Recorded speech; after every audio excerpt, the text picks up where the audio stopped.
All right, we're back for another week of absolute torture for me. So let's see what week 4 is going to bring us with Spookopoly-thon. Yay, a new week. And we have 5. 1, 2, 3, 4, and 5 has us landing on bone. So the first one wasn't so bad. I'll take it. I will absolutely take it. It gave us a bone kind of color for the title. And so I chose a mostly white cover that I've been dying to read. And that's We Used to Live Here by Marcus Clearwer, I think it's pronounced. But the cover itself is just it grabs you. It absolutely, isn't that just incredible? And it's got that bone kind of color to it. It's got a really cool texture to it. This is going to follow a married couple who have just bought a house because they're hoping to flip it and make some money that they desperately need. Well, one day the wife is at work and then the other wife that's there at the house gets a knock on the door, and it's a family there, a guy and his wife and I think 2 or 3 kids, and basically they want to come inside, and because the guy says he used to live there and would it be too much trouble? And the wife is kind of like, well, my wife's not here, but I really feel bad saying no. So sure, come on in for just a minute. And of course, that's not what ends up happening. So I am excited to read this. Hopefully it's a good one. I am 25% in We Used to Live Here, and it starts off with a bang. It's already feeling very ominous with the setting, and you've got this couple that just bought this house to renovate it, and they're going to hopefully flip it and make some money, some much needed money on it. And then you've got this family, a husband, wife, and 2 boys and a girl that show up, and the guy's like, I used to live here, can we come in? And she's a people pleaser, so she says sure, even though she feels ominous about it. Y'all, you have my permission. Don't do that. Don't be nice at your expense. If your spidey sense says no, go no. Let them think you're a jerk. No. Okay, you have my permission. No. So anyway, she does let him in, and it's weird and unsettling, and a snowstorm's coming because of course it is, and at 25% that's where I'm at. So really loving this, loving the vibes of this though, so we'll see. All right, so I'm officially halfway through We Used to Live Here. It has gotten disturbingly creepy and eerie, and now things are happening like in the minds of people, and it's just, yeah, it's still very intriguing. I still don't know exactly what's happening here. I have suspicions, I have theories, but I'm still completely in it. I am still so in this book. I'm really hoping the last half is at least as good as this, if not better. Then it's a definite 4, maybe even 5-star. So we'll see what the next half brings me, but so far I am in it and I am spooked. I'm 75% in now, and I'm so freaking jumpy. Like, it is so unsettling. It's intense and it's amped and it's scary in the best possible way. This is what I was wanting from a scary book for October right here. This is what I have been looking for. It only took half the month, but this is what I want. I see the hype. Oh my gosh. It's also really cool. I didn't know until Sprints and someone was reading it and said it, but it's like in between chapters, there's like Morse code. So you get a beep, beep, beep, beep, beep, beep, beep, beep, beep. If you're doing audio like me, or physical, it's there. So we are 100% going to have to get a physical copy for me so that I can try to figure it out, because apparently you translate the words all the way through and it gives you a message at the end. And so I am all about that too. And that just sounds so cool to me. Oh my gosh, but this has got me so jumpy. Literally, the cats were playing, but they were playing at the front of the house and I'm in the back of the house. And so I'm sitting there just logging my books that I finished in my planner, and all of a sudden, whoosh, and we have these like tubes, these plastic spongy tubes that the cats can run through and play in, and they love hiding from each other. I didn't know one was in there until he came jumping out at a cat that was coming by, and then nobody scared the crap out of me. Oh, my heart still has not stopped beating from that. Anyway, really enjoying this. Like, it still feels 5 stars, even at 75%. I would 100% read this again. Like, this is blowing me away. I am so excited to get to the end. I'm really hoping they stick the landing, but I don't see it going any lower than 4 stars, even if the landing doesn't get stuck for me. It has been a thrill. It has been scary. It has been exciting, and I am here for it. I finished We Used to Live Here, and okay, so I feel like the ending is kind of open to interpretation, where you have to decide if, like, what exactly went down. You have to decide for yourself which way you think it went. I'm okay with it, though. Normally I hate ambiguous endings, but this time I liked it. This time it felt like it fit, and I enjoyed that. And so I have my own idea of what the ending was. So feel free to message me and we'll see if we match. But yeah, I liked it. I liked it. I may 5-star this one, honestly. I think I might 5-star this one. I really had a good time. I was really spooked. I was really on the edge of my seat. I was anxious in all the best ways. So yeah, I think I'm going to 5-star this one, you guys. I really enjoyed it.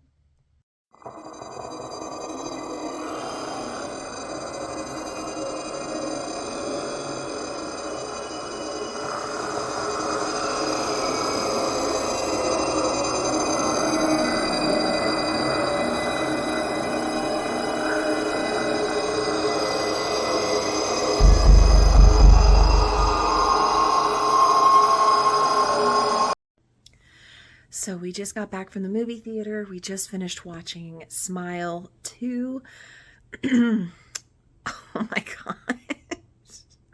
Oh my gosh. There were so many times my eyes were closed in this movie. I just could not. Or I would turn to my left and look at Ryan, turn to my right and look at Katie. I could not do it. Whew. So finally, we have now seen a truly scary movie. So it only took until the 4th week of the Spookopoly, I can't talk, Spookopoly vlog to finally get to a truly scary movie. And a heads up, in case you watched Smile 1 and are planning on watching Smile 2, it is good. It's just a little different. It's still the psychological stuff going on that you got from Smile 1, but way more gruesome, way more bloody, way more stabby, way more body horror. Like, there's a lot of body horror in this one that I did not expect. So don't be eating while you watch this, and just expect those kind of moments, because they're going to happen. I will say, for most of us, it was a 4-star, solid 4-star, all the way until the end. And for me, it ends on a 3-star. I'm happy with that. It's not one I ever feel the need to see again. But I thought it did good. It did good for the brand and for what it is. Ryan was actually really disappointed by the ending. He was expecting it to be deeper than it was, or at least to end how we thought it was going to, and was kind of disappointed with the way they chose to go. And so he gives it a 3-star for that reason. And Katie just really did not like all the extra body horror stuff. So, like, when I say body horror, I mean, like, pretend that you broke a finger and now you're sitting there and you're having to, like, move the finger with the bone sticking out, and you hear the squishy and all of that. That's the kind of body horror you're going to get in the entire movie. So prepare yourselves for that. But anyway, I was complaining that I wasn't getting truly scary, movies for October, and now I've got one, so I have nothing to complain about anymore. And this movie, let alone anything else, is now going to move that spook meter up more than I think I've been having previously. So maybe this this week is going to be the week that brings on the spooky.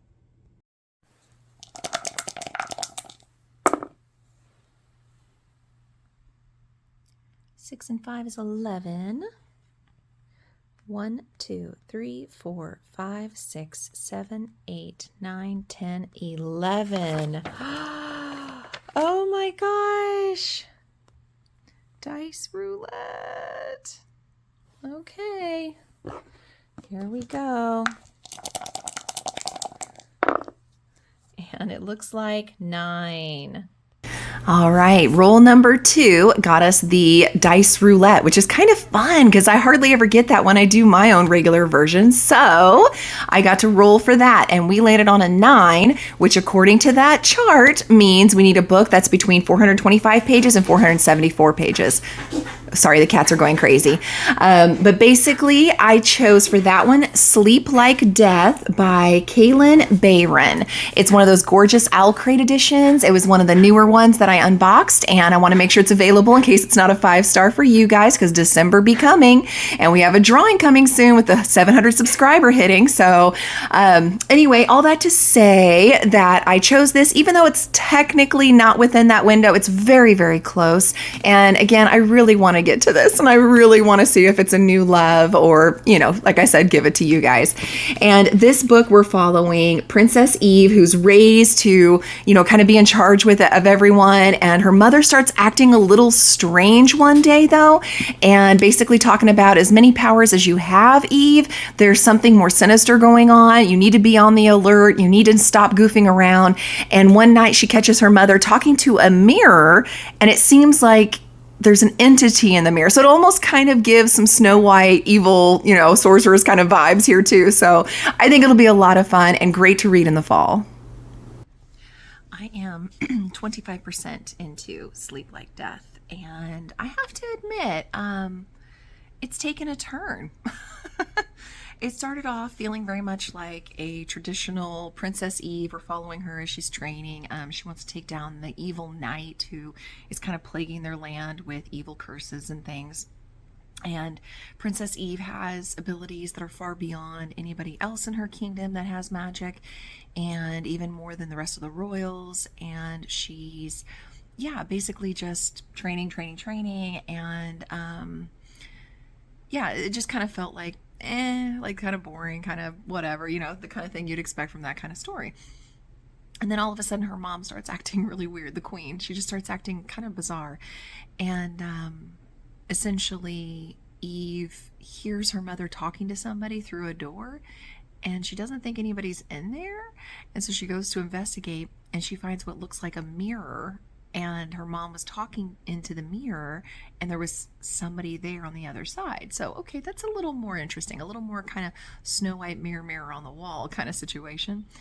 And then she goes in to investigate it more thoroughly when her mom's just denying it, and essentially the being that's in the mirror kind of steps out of the mirror.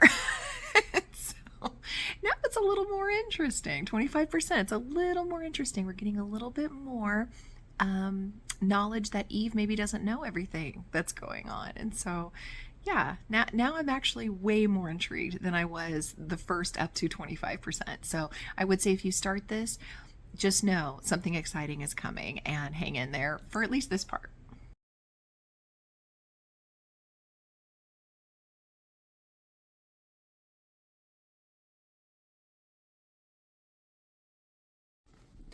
So I'm now halfway into it. If you hear Stevie in the background, I'm sorry. He chose this very moment to play. His favorite toy lately are the Easter eggs you get that you break open in half and put candy in and then close and go hide. He loves those things. So anyway, sadly, such a cool premise and a gorgeous edition. This book is so boring, guys. This book is so boring. It's slow. The pacing feels weird. It feels like we get glimpses of really great storytelling, and then in between, exactly, Stevie, exactly. And then in between, it's just, yeah, boring. I'm not connecting with any of the characters. There's really not any kind of real romance going on, at least. Like, with all the magic and premise that this book is, I am shocked. It reads extremely young. And yeah, just really boring. All right, so I've got cats here wanting to be pet. I finished it. It was a slog, even at the end there. There's some battle scenes which are, you know, kind of cool. I don't know why. There was just something about it that I just really wasn't invested. I was not really enjoying myself.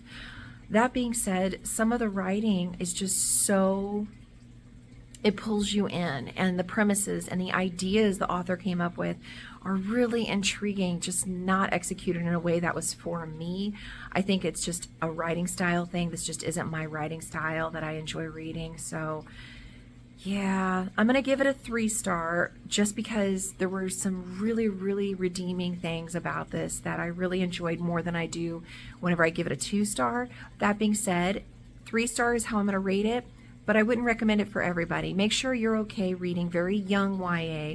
Make sure you're okay with an overarching plot that only gives you little snippets of info about it, and the rest of the time is conversation. Not a lot of character growth though. You don't get really deep with the characters, but just little bits, like your surface level, I guess is what I'm trying to say, your surface level on everything. And as long as you're okay with that, this would be a fun book for you. But if you want to go deep on things like your characters or the plot or anything like that, it's going to feel like a letdown. So anyway, let's do another movie and another role. In acting at Columbia. Yeah, I have a friend who went through that program. it's a great program. Yeah. And I really appreciate that you keep inviting me to audition. So we just finished watching Woman of the Hour. It's on Netflix. It just came out. It has the girl that was in Pitch Perfect and several other movies. I really like that actress. Yeah, it was weird. I didn't realize that it was actually based on a true story of this horrible serial killer. And I just, wow, like the premise, like the preview of it shows her on like a dating game from back in like the 60s and 70s. And that's what I kind of thought it was, but that's actually a very small portion of the story, and it jumps a lot. Like it goes 1978, I believe, is the current where it's at the game show, and then it jumps to a 1977 timeline, so before this guy got on the game show, and then to 1979, like a year after the game show. And so it kind of jumps around a little bit there. And the jumping back and forth was hard to keep straight. Like sometimes they would put the date up on the screen, sometimes it didn't. And it was hard to kind of keep it straight because the years are so close together. Everybody's still kind of dressing the same. And so we weren't crazy about that aspect of it. And because of that, we actually gave it a 4-star. So still, all of us enjoyed it 4 stars. It was really well done, well acted, well executed. They gave facts afterwards. And I love whenever a movie that's based on a true event does that. Because I'm always like, well, what happened at the end? And so, you know, they kind of explain everything. But yeah, so it was very enjoyable to watch. And I liked how they kind of showed the heroic nature of some people that are in bad situations, and how they also showed how the society back then, as well as even now, just wants the woman to shut up and sit there and look pretty. And so, because my daughter's eyes just got like huge when she was watching this happen on the game show, and I'm like, yeah, honey, like, yeah. So it was just all done very, very well, I think, and nothing shoved down your throat, nothing, you know, horribly like that. But trigger warnings, of course, so be sure to look that up if you are triggered by things of violence and that nature, and assault and things like that. Just make sure you're watching. But I didn't think it was done overly gratuitous, and I thought it was done very well and respectfully. So 4 stars for us. It would be a 5-star, except that, yeah, not a fan of the constant time hopping. I mean, it happens a lot. So, but yeah, I highly recommend you guys watch it and see what you think, and let me know below.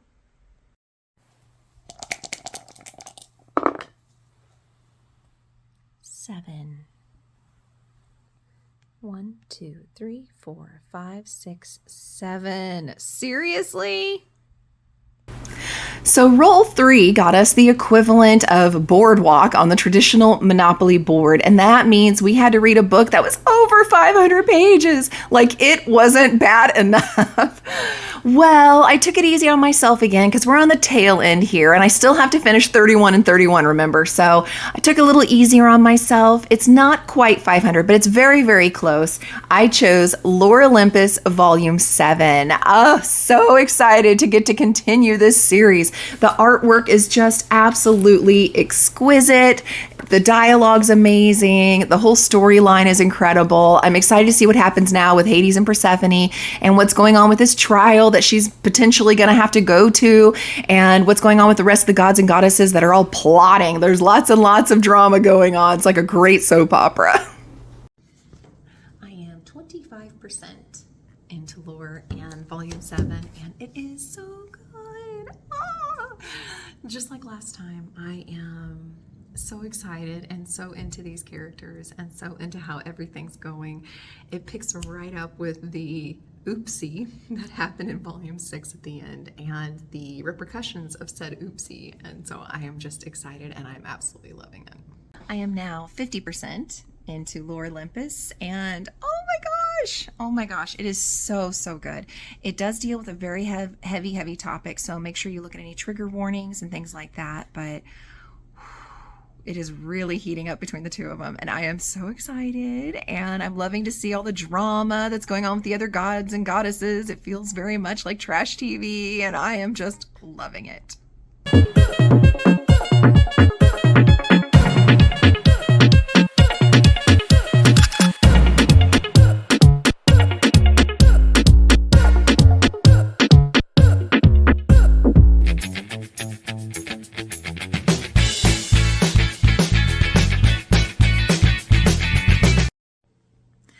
So I finally finished Lore Olympus Volume 7. It did not let me down like all the others previously. It is 5 stars all the way around. I can't talk, it's late. Leaves us on a cliffhanger that is, oh my gosh, I cannot wait for Volume 8 to come out. I needs to have it right now. I needs to read it right now. So just prepare yourselves. When you do go into this one, you're going to be dying for the next one. We just finished watching The Grudge. I had actually seen it before, but this was the first time for Katie. It does not hold up over the years. So there were still some jumpy moments, but for the most part, it really wasn't that scary anymore. I knew most of what was going to happen and when. And for Katie, it wasn't that scary. She thought it was kind of cheesy, and the acting was kind of over the top cheesy, which again, it didn't hold up. I was like, remember when it was filmed? But yeah, so I'm glad that we got the movie out of the way for today, and can't wait to see what tomorrow brings.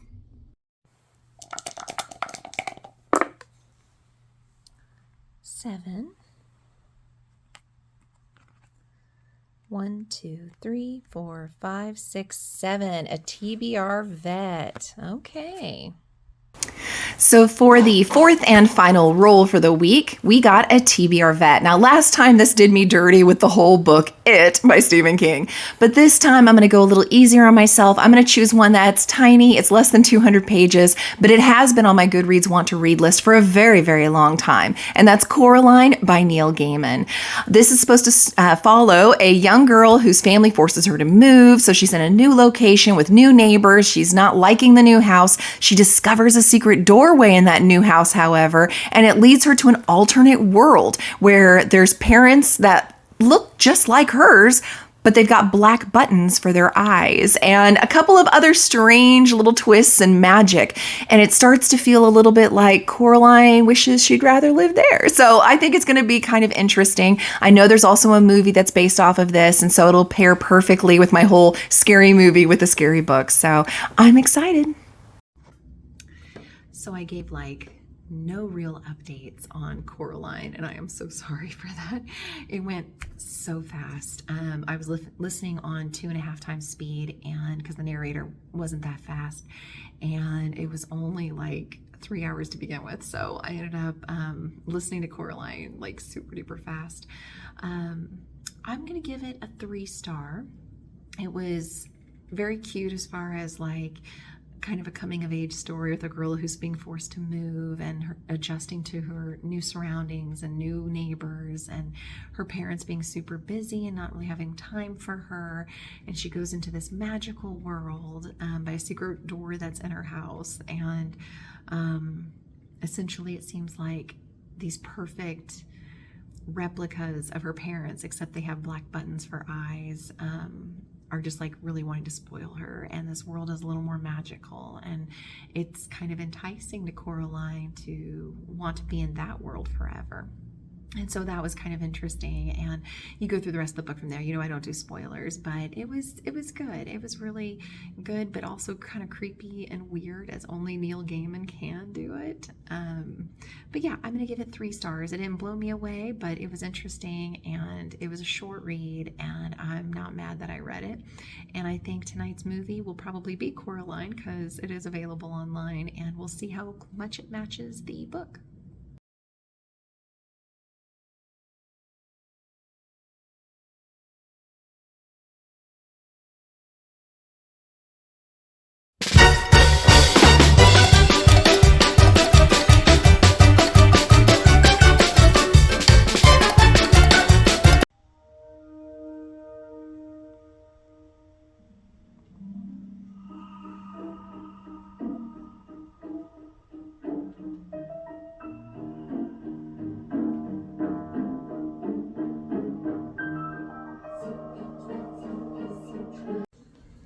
We just finished watching Coraline as a family, and I have to say, actually, the movie's pretty darn close to the book. There's some small changes, but overall, I'd say it followed it pretty closely. Enough that if you didn't want to read it for whatever reason, then you could watch the movie and get the premise of the book. But if you wanted to read the book and not watch the movie, you're really not missing anything by not seeing it on film. So I think that they did a really great adaptation, a great job at doing that. I'm giving the movie a 3-star. I gave the book a 3-star. I feel like that's just, it's not 100% my vibe. It's a little on the weird side, you know. But yeah, I wasn't miserable. We had a good time. We were invested. We weren't bored. So yeah, overall, it was pretty good. And that actually should be the last movie and book for this vlog. And so I will say, given the movie of Smile 2 and how freaking scary that was, and the book, We Used to Live Here was so freaking scary, I actually went up 2 points, I think, this week. It had left me really jumpy. I'm glad I ended the week with mellow lore and mellow Coraline, because yeah, I was super jumpy at the beginning of this week, so this kind of worked out nicely to be able to kind of relax a little bit, especially leading into my birthday. So by the time you guys see this video, it will be my actual birthday. So I wish I could be there in person, but I'm gonna spoil myself and relax, and we're actually gonna go to a escape room as my birthday, and so I will be filming whatever I can of that and share that next week.